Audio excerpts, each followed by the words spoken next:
In this section of notes, we're going to look at the history and government of Sub-Saharan Africa. We're going to look at how they developed or how they changed throughout time and how Europe had an influence on that. Finally, we're going to look at the culture of the region and try to determine why this region is struggling economically.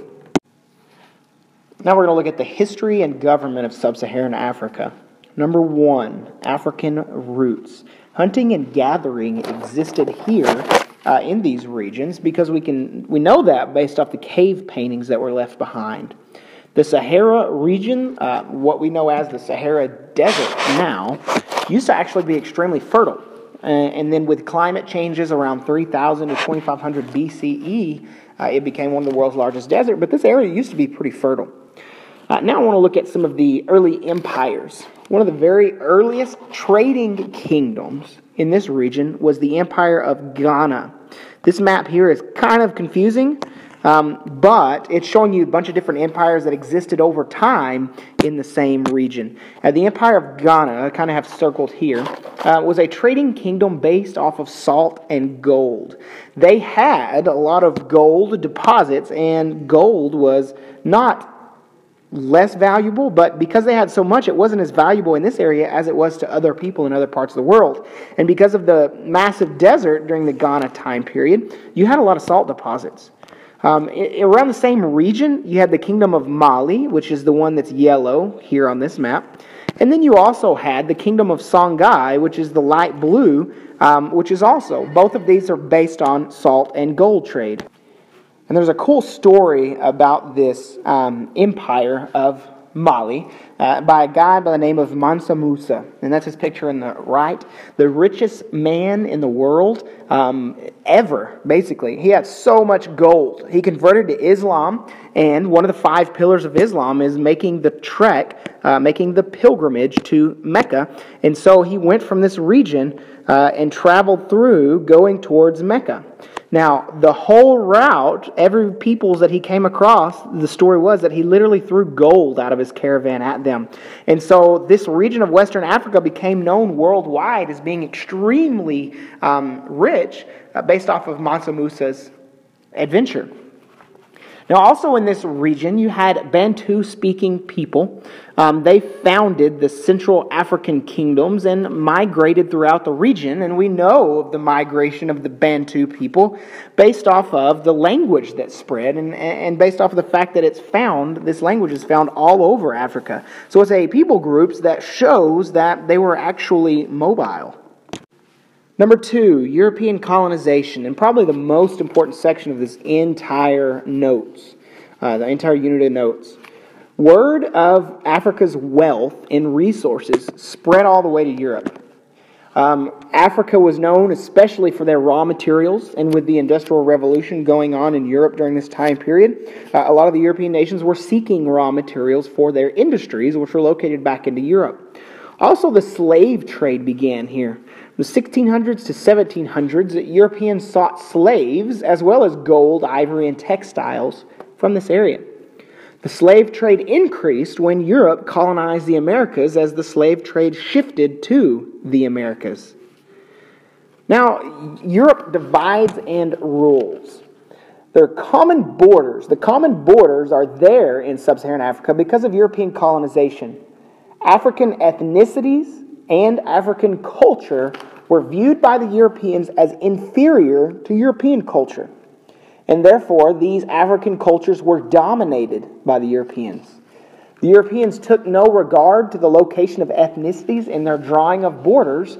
It was all about colonial powers and who controlled what. That's what set the borders, and that is a major issue as to why there's still problems in this region, because they separated people groups when they drew the borders. From colonies to countries, Sub-Saharan African peoples sought independence from European domination, and a lot of these gained independence, obviously. South Africa is the case study that I want to focus on. South Africa and the road to freedom. During the early 1900s, South Africa became independent of British rule. The country's white minority population ran the government and controlled the entire country. this majority, the government, imposed a policy of apartheid, or separation of the races. Under apartheid, non-white South Africans were denied political rights and equality with whites, despite being the majority. In other words, the black South Africans represented the majority of people, but yet they were under oppression from the minority of people, which were the white people. Internal unrest from people like Nelson Mandela eventually created a new government. Through years of suffrage, Nelson Mandela led a movement that created a free South Africa. In 1994, South Africa held its first election based on universal suffrage, or voting rights for all citizens. And Mandela was elected as the first black president of South Africa. And that picture there in the top right shows you the lines that people stood in to be able to vote for the very first time. This was 1994, folks. This was not that long ago that this apartheid was going on in South Africa. A very sad time period, but success eventually came. Moving on to the culture. Culturally, this is considered a region because the cultures maintain traditional elements. They maintain elements that their ancestors used to worship. One way of focusing on that is language. There's over 800 different languages in Sub-Saharan Africa. French or English serve as the lingua franca, or common language, throughout the region. That's the majority. You can also see some other ones, Arabic, Spanish, Portuguese, and depending on where you're at. But English and French is your predominant ones. And a lot of this map has to go with who colonized that region.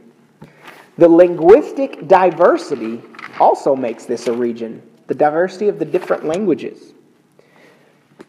And last thing today, religions. The growing number of different religions and the spread of religions is creating conflicts in the region. Most people are either Christian or Muslim. Christianity is about 40% of this region because of missionaries, but Islam is growing, and right now it's about 35% of the major religions. However, traditional religions dominate the region as well, especially animism, a belief in spirits in nature.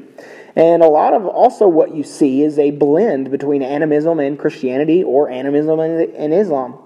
There's different elements of animism in different regions, but fundamentally is the worship of spirits or a worship of spirits in nature.